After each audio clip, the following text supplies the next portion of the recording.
عمومی طور پر پیرنٹس کو یہ انڈرسٹینڈ کرنے کی ضرورت ہے کہ ایک ٹین ایجر بچہ جو قد میں اب تقریباً ان کے برابر ہے لیکن ذہنی طور پر ابھی اس کا برین اتنا ڈیولپ نہیں ہوا کہ وہ اپنے پیرنٹس کی طرح کے عقل والے فیصلے کر سکے۔ ہمارے برین کے دو حصے ہیں جو کہ اکثر ہمارے پروگرام سننے والے لوگوں کو اب کافی حد تک اندازہ ہوگا، جس میں ہم لاجیکل برین کی بات کرتے ہیں جس کو پری فرنٹل کارٹیکس کہتے ہیں۔ پری فرنٹل کارٹیکس ہمارے بالکل ماتھے کے پیچھے والا برین کا حصہ ہے جس کے اندر ریزننگ موجود ہے، جس کے اندر ڈیسیجن میکنگ پاور موجود ہے، جس کے اندر ہم انالیسس چیزوں کو کرتے ہیں، جس کے اندر ہم نفع نقصان کو پہچانتے ہیں۔ اب یہ تمام جو کمپارٹمنٹس ہیں یہ ہمارے پری فرنٹل کارٹیکس سے تعلق رکھتے ہیں۔ دوسرا ہمارا برین کا ایک حصہ ہے جس کو ہم ایموشنل برین کہتے ہیں جو کہ امیگڈلا ہے بیسیکلی، اور وہ آلمنڈ سائز کا برین ہے۔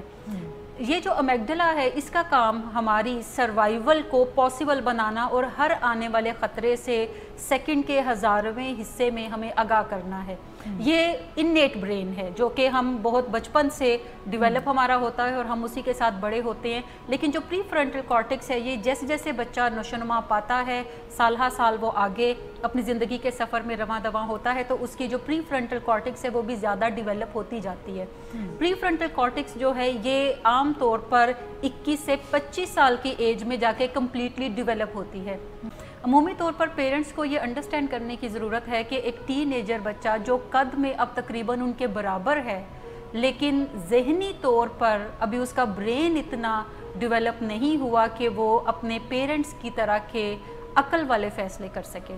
ہمارے برین کے دو حصے ہیں جو کہ اکثر ہمارے پروگرام سننے والے لوگوں کو اب کافی حد تک اندازہ ہوگا، جس میں ہم لاجیکل برین کی بات کرتے ہیں جس کو پری فرنٹل کارٹیکس کہتے ہیں۔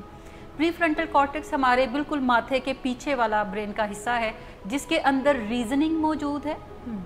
جس کے اندر ڈیسیجن میکنگ پاور موجود ہے، جس کے اندر ہم انالیسس چیزوں کو کرتے ہیں، جس کے اندر ہم نفع نقصان کو پہچانتے ہیں۔ اب یہ تمام جو کمپارٹمنٹس ہیں یہ ہمارے پری فرنٹل کارٹیکس سے تعلق رکھتے ہیں۔ دوسرا ہمارا برین کا ایک حصہ ہے جس کو ہم ایموشنل برین کہتے ہیں جو کہ امیگڈلا ہے بیسیکلی، اور وہ آلمنڈ سائز کا برین ہے۔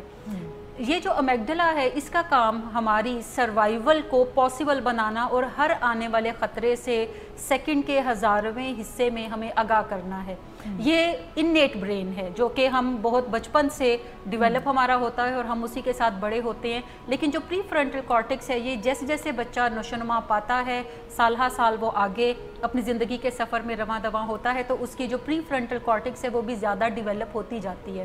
پری فرنٹل کارٹیکس جو ہے یہ عام طور پر 21 سے 25 سال کی ایج میں جا کے کمپلیٹلی ڈیولپ ہوتی ہے۔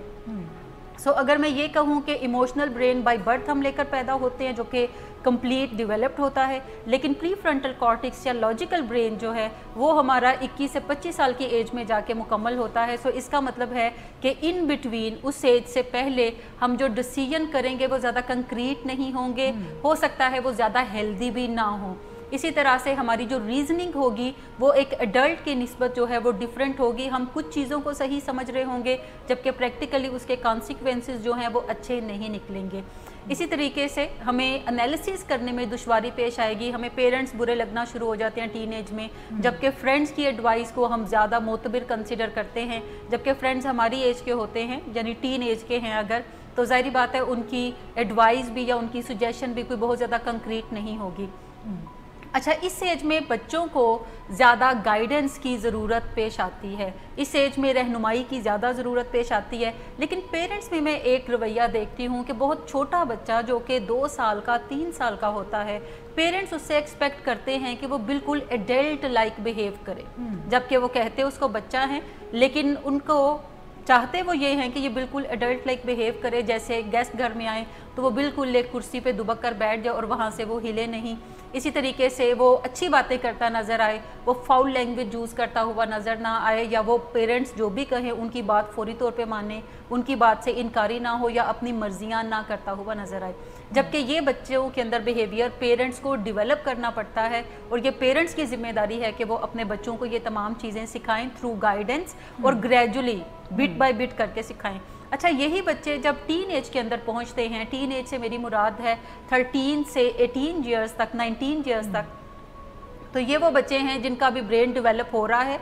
जो अभी अच्छी रीजनिंग नहीं कर सकते, जिन्हें अभी डिसीजन मेकिंग की स्किल जो है वो सीखने की ज़रूरत है। लेकिन पेरेंट्स ज़्यादातर उनके लिए फ़ैसले करते हुए नज़र आते हैं और उनको डिसीजन बिल्कुल नहीं करने देते, और पेरेंट्स का ख्याल ये होता है कि ये अपने लिए बिल्कुल भी अच्छे डिसीजन नहीं कर सकते। जबकि ये जो एज रेंज है 13 से 19 की, इसमें बच्चों ने डिसीजन मेकिंग की स्किल्स सीखनी है। सो इसका मतलब है कि कुछ फ़ैसले बच्चों को करने देने चाहिए बहुत छोटी एज से ही, जो कि अगर गलत साबित हो तो वो उससे सीख लेंगे, अगर गलत साबित नहीं होते, बेहतर साबित होते हैं, तो उन्हें इंकरेजमेंट मिलती है कि वो ज़िंदगी में कुछ फ़ैसले जो हैं वो कर सकते हैं।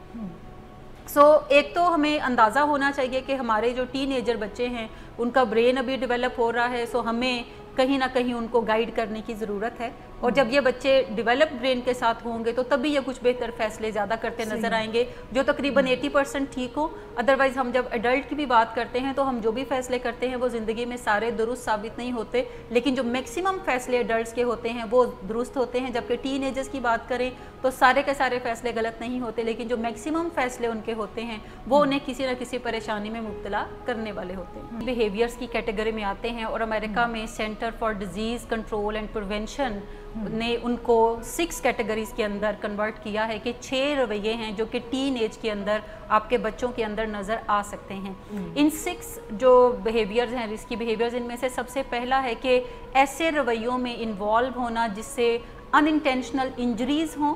या फिर वायलेंस की तरफ बच्चे जो हैं वो जाएं। जैसे कि अगर मैं एग्जांपल दूं तो बच्चे जब हमारे टीनेजर बाइक या साइकिल चलाते हैं तो वो कभी भी हेलमेट का यूज़ नहीं करते। अच्छा, सेकंड जो रवैया हम देखते हैं उसमें बज़ाहिर हमारे सुनने वाले ये समझेंगे कि शायद ये पाकिस्तान का मसला नहीं है, लेकिन मैं बताना चाहूँगी कि ये पाकिस्तान का मसला है और हमारे पास आए दिन ऐसे क्लाइंट्स जो हैं वो आते रहते हैं जो इसी तरह के मसाइल का शिकार होते हैं कि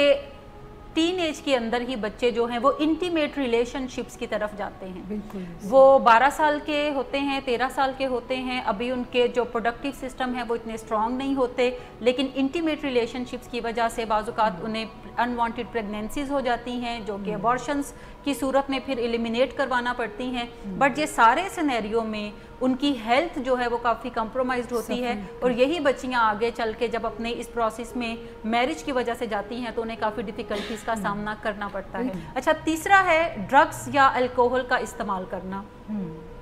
ड्रग्स या अल्कोहल का इस्तेमाल, एक्सपर्ट्स ये कहते हैं कि चाहे आप लाइफ टाइम में सिर्फ एक दफ़ा ड्रिंक करें या ड्रग्स करें तो ये भी रिस्की बिहेवियर के अंदर आता है। टीन एज के अंदर ही बच्चे बाज़-औक़ात एक्सपेरिमेंटेशन करते हैं, वो ड्रग्स का इस्तेमाल करते हैं। और अगर मैं स्कूल कॉलेजेस की बात करूं तो इसमें अल्कोहल भी शामिल है, इसमें इलिसिट ड्रग्स भी शामिल हैं, जैसे हेरोइन, जैसे चर्च का इस्तेमाल, आइस का इस्तेमाल आजकल काफ़ी बढ़ता नज़र आता है, कोकेन का इस्तेमाल है। बट इसके साथ साथ प्रिस्क्रिप्शन ड्रग्स भी स्टूडेंट्स के अंदर बहुत कॉमन है, ख़ास तौर पे मेडिकल स्टूडेंट्स के अंदर, और जो हायर एजुकेशन के अंदर बच्चे होते हैं उनके अंदर बहुत ज़्यादा कॉमन है। और उसमें रिटालिन का इस्तेमाल बहुत ज़्यादा नज़र आता है, वेलियम का इस्तेमाल बहुत ज़्यादा नज़र आता है, लेक्सोटनिल्स का इस्तेमाल बहुत ज़्यादा नज़र आता है। ये तमाम के तमाम वो चीज़ें हैं जो कि आपको आगे चल के किसी न किसी सब्सटेंस एडिक्शन में मुब्तला कर सकती हैं। क्योंकि एक और हमें पर्सपेक्टिव अपने जहन में रखने की ज़रूरत है कि टीन एज के अंदर बच्चों की सेल्फ एस्टीम काफ़ी लो होती है, वो अपने बॉडी चेंजेस की वजह से थोड़े एंग्जाइटी और स्ट्रेस के अंदर भी होते हैं। जब भी उन्हें कोई ऐसी दावत देता है जो कि नशे से मुतल्लिका हो या प्रिस्क्रिप्शन ड्रग से मुतल्लिका हो या इवन जो खांसी के सिरप्स हैं उससे मुतल्लिका हो, तो उन्हें पीकर अच्छा लगता है या इस्तेमाल करके अच्छा लगता है। जब अच्छा लगता है तो वो समझते हैं कि शायद अपनी इन फीलिंग्स को एलिमिनेट करने के लिए उन्हें दोबारा उन चीज़ों का यूज़ करना चाहिए। और डोपामीन की मिकदार जब आपके बॉडी में बहुत ज़्यादा बढ़ जाती है तो इसका मतलब है कि एडिक्शन के चांसेस भी दुगना और तिगना होने की तरफ जाते हैं। ड्रग्स से भी हमें दूर रहने की ज़रूरत है, क्योंकि वन टाइम ड्रग्स का जो यूज़ है ये भी आपको वायलेंस के अंदर लेकर जा सकता है, एंड इवन आपकी डेथ भी हो सकती है अगर आप इलिसिट ड्रग्स का इस्तेमाल करने की तरफ जाते हैं। इसी तरीके से टोबैको का जो यूज़ है, फोर्थ है कि टोबैको का यूज़ भी आपको बाकी तमाम ड्रग्स की तरफ लेकर जाता है। टोबैको से मेरी मुराद पर्टिकुलरली सिगरेट स्मोकिंग है। अगर कोई बच्चा 13 साल की एज से पहले सिगरेट को ट्राई करता है, किसी बड़े का सिगरेट उठा के उसका एक पफ लेता है या पूरा सिगरेट पीता है, तो ये दोनों बिहेवियर्स जो हैं ये रिस्की बिहेवियर की कैटेगरी में आते हैं। 13 साल की एज में बच्चा अगर कोई पूरा एक सिगरेट पीता है या हफ्ते में एक दफ़ा सिगरेट पीता आपको नज़र आता है, तो इसका मतलब है कि ये भी एट रिस्क है और इसके आगे चल के दूसरे जो ड्रग्स हैं उसको इस्तेमाल करने की तरफ जा सकता है, या उसकी कंपनी ऐसी हो सकती है जो कि ड्रग्स करती हो और वो उनके अंदर इन्वॉल्व हो सकता है। सो ऐसी चीज़ों से भी हमें इज्तनाब करने की ज़रूरत है, बिकॉज़ ये वो चीज़ें हैं जो कि आगे किसी ना किसी हमें बड़े कॉन्सिक्वेंस की तरफ लेकर जा सकती हैं। टीनेजर्स जो बच्चे हैं उन्हें वॉक ज़्यादा करने की ज़रूरत होती है, स्विमिंग करने की ज़रूरत होती है, किसी ना किसी फ़िज़िकल गेम के अंदर जिसमें उनकी एनर्जी चैनलाइज हो वो अडॉप्ट करने की ज़रूरत है। लेकिन कोई ना कोई फ़िज़िकल एक्टिविटी जो है वो उन्हें ज़रूर अपनी ज़िंदगी के अंदर एक्सरसाइज की सूरत में रखने की ज़रूरत है। और एक्सरसाइज से मेरी मुराद जिमिंग एक्सरसाइजेस नहीं है, बल्कि एरोबिक एक्सरसाइजेस हैं जिसमें कार्डियोवैस्कुलर वो कर सकते हैं, वॉक कर सकते हैं, जो कि उनको अच्छी एनर्जी प्रोवाइड करें, अच्छे केमिकल्स प्रोवाइड करें, ताकि उनका मूड जो है वो बेहतर होने की तरफ जाए।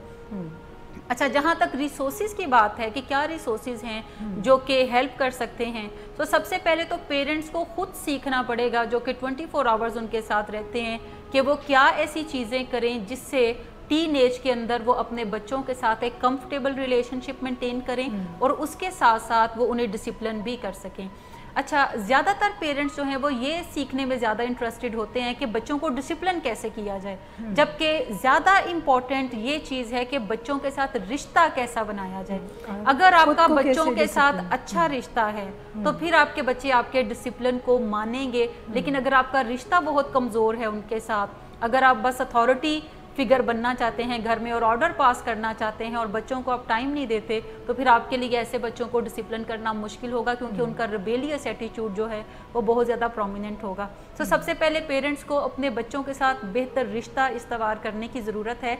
और रिश्ता इस्तवार करने के लिए फ़िज़िकल कॉन्टेक्ट होना चाहिए। यानी आप अपने बच्चे को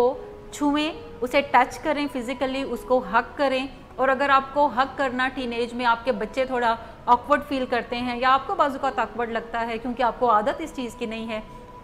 तो आप उसके शोल्डर पे टच कर सकते हैं, पैट कर सकते हैं। लेकिन फिज़िकल कांटेक्ट जो पेरेंट्स और बच्चों का है, ख़ास तौर पे टीनेजर्स का, तो वो बहुत ज़्यादा ज़रूरी है। लेकिन कोई ना कोई फिज़िकल कांटेक्ट आपको डेली बेसिस पे अपने बच्चे के साथ रखने की ज़रूरत है। जैसे बच्चे जब स्कूल जाते हैं तो आप उन्हें हक करके भेज सकते हैं, स्कूल से वापस आते हैं तो आप हक करके रिसीव कर सकते हैं, अगर नहीं तो आप कम से कम शेक हैंड कर सकते हैं या उनके पास थोड़ी देर के लिए बैठें, उन्हें टच करें और उनसे कोई बातचीत करें। सेकेंड एक बात है फ़िज़िकल कॉन्टैक्ट के बाद कि बच्चों को प्रेज़ भी ज़रूर करें। ज़्यादातर पेरेंट्स जो हैं वो बच्चों की जिस्मानी ज़रूरियात को पूरा करते हैं। जिस्मानी ज़रूरियात से मेरी मुराद है कि वो उन्हें अच्छा खाना प्रोवाइड करते हैं, वो उन्हें पहनने के लिए अच्छे कपड़े देते हैं, वो उनके रहन सहन को कंफर्टेबल बनाने के लिए उनको एक अच्छा बेडरूम जो है वो डिज़ाइन करके देते हैं या अच्छी जगह देते हैं रहने के लिए। But when it comes to emotional needs तो पेरेंट्स अपना हाथ थोड़ा खींच लेते हैं, वो उनकी तारीफ़ नहीं करते, वो उनकी जो अचीवमेंट्स है उनको एक्नॉलेज नहीं करते, बल्कि वो कहते हैं कि मेरा बच्चा है, ये नहीं करेगा तो और कौन करेगा। वो क्रेडिट क्रेडिट जो है वो अपने आप को देते हैं, क्रेडिट उस तक जाने नहीं देते।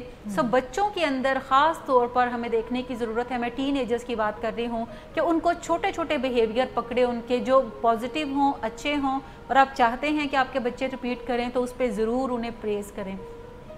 प्रेज़ से मेरी मुराद कोई 2 घंटे की प्रेज़ नहीं है। प्रेज़ से मेरी मुराद है कि 1 मिनट के अंदर अंदर उसको बताएं कि उसने जो काम किया है वो बड़ा अच्छा आपको लगा और आपका दिल बड़ा खुश हुआ और वैसे वो एक अच्छा इंसान है। सो प्रेज़ भी उसके छोटे छोटे एक्शन पे ज़रूर करें, और अगर वो बड़ा कोई आउटकम देता है उस पर भी ज़रूर प्रेज़ करें, बट आउटकम की बजाय अगर आप छोटे छोटे बिहेवियर्स जो कि लीड करते हैं टुवर्ड्स दैट आउटकम, अगर आप उस पर प्रेज़ करते हैं तो वो ज़्यादा अच्छा है। पेरेंट्स जो भी चीज़ें खुद कर रहे होते हैं वो समझते हैं वो ठीक हैं, वही चीज़ें जब उनके टीनेजर्स बच्चे करते नज़र आते हैं तो वो कहते हैं कि ये बिल्कुल नहीं करना चाहिए। सो यहाँ पे मैं पेरेंट्स को ये कहती हूँ कि वो अपने रवैयों को बेहतर बना लें, जो चीज़ें वो चाहते हैं उनके बच्चे सीखें वैसा वो करते नज़र आएँ, क्योंकि पेरेंट्स पहले उस्ताद हैं बच्चों के लिए छोटी उम्र में, और जो चीज़ें वो करते नज़र आएंगे थ्रू मॉडलिंग बच्चे सीखते हैं। बच्चे अगर गलत चीज़ें थ्रू मॉडलिंग सीखते हैं तो इसका मतलब है बच्चे अच्छी चीज़ें भी थ्रू मॉडलिंग सीखते हैं। सो अगर कोई पेरेंट जब गाड़ी ड्राइव करता है और वो सेफ्टी मेजर्स का ख्याल रखता है,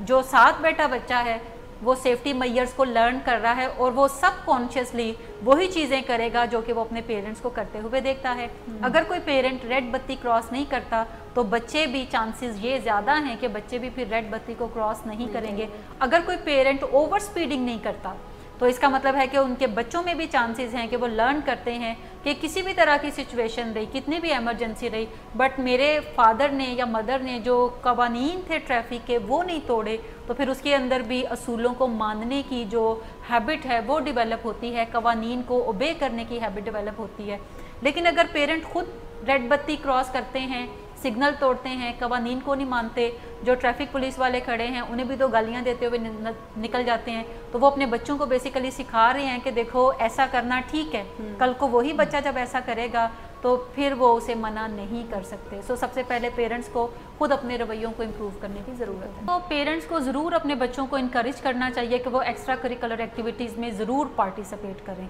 एक्स्ट्रा करिकुलर एक्टिविटीज़ बाज़ इंटेलेक्चुअल नोयत की होती हैं, बाज़ फिज़िकल नोयत की होती हैं, और बाज़ वो साइकोलॉजिकल नोयत की होती हैं। इंटेलेक्चुअल नोयत से मेरी मुराद है कि बच्चे किसी स्पीच कॉम्पिटिशन में पार्टिसिपेट करते नज़र आते हैं, या वो कोई क्रिटिकल राइटिंग के मुकाबलों के अंदर पार्टिसिपेट करते नज़र आते हैं। फ़िज़िकल से मुराद है वो किसी न किसी फ़िज़िकल स्पोर्ट का हिस्सा बनते नज़र आते हैं। साइकोलॉजिकल से मुराद है कि वो शेर व शायरी के मुकाबलों में पार्टिसिपेट करते नज़र आते हैं, शेर पढ़ते नज़र आते हैं, वो ड्रामा के अंदर छोटे छोटे स्किल्स जो उनके अंदर काम करते नज़र आते हैं, या डांस करते नज़र आते हैं। सो कोई ना कोई फ़िज़िकल एक्टिविटी या एक्स्ट्रा करिकुलर एक्टिविटी जो है वो अपने बच्चों को ज़रूर करवाने की तरफ जाएँ और ख़ुद भी उसमें पार्टिसिपेट करें। अब खुद कैसे पार्टिसिपेट करें, जैसे आजकल बहुत ज़बरदस्त ऐसी जगह हैं पाकिस्तान के अंदर जहाँ पे पेरेंट्स अपने बच्चों को लेकर जा सकते हैं और उनके साथ कुछ एक्टिविटीज़ के अंदर पार्टिसिपेट कर सकते हैं। गेमिंग है, फिज़िकल गेमिंग है, स्केटिंग है, सो कुछ भी है, आप उनके साथ पार्टिसिपेट करते हुए नज़र आएँ, जिससे आपके बच्चे इम्पॉर्टेंट कंसिडर करेंगे कि अच्छा ये चीज़ें करना हेल्थ के लिए अच्छा है, मेंटल हेल्थ के लिए अच्छा है, साइकोलॉजिकल हेल्थ के लिए अच्छा है। सो ज़रूर अपने बच्चों को ऐसे ओकेजन्स पे लेकर जाएं अपने साथ और उन्हें हेल्प करें कि वो इस तरह की चीज़ों में ज़्यादा इनकरेज हों और ज़्यादा पार्टिसिपेट करें।